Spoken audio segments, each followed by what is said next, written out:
ప్రతి ఒక్కరూ ఓటు హక్కును వినియోగించుకోవడానికి పోలింగ్ కేంద్రాలకు బారులు తీరుతున్నారు. సజ్జల ఓటును వేశారు. ప్రస్తుతం ఆయన మాట్లాడుతున్నారు. లైవ్ లో చూద్దాం. అని తమ నిర్ణయం ఏంది చెప్పడానికి ఇలాంటి అవకాశం మళ్ళీ రాదు.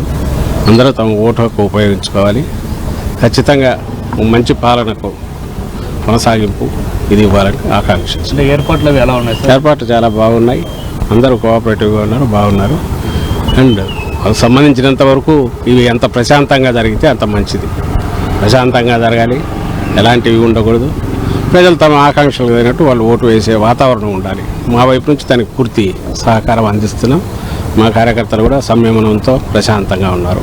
ఎలాంటి ఎక్కడ రెచ్చగొట్టేదైనా వాటికి లోను కావద్దని ఆల్రెడీ చెప్పాం. మా నాయకుడు చెప్పారు, జగన్మోహన్ రెడ్డి గారు. దానికి తగినట్టు అన్ని చోట్ల పార్టీ కార్యకర్తలు కూడా ఉత్సాహంగా పాల్గొంటున్నారు.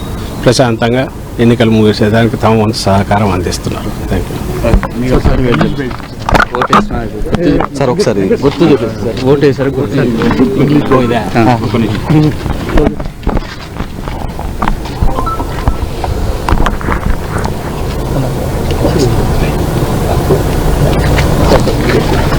వెంకట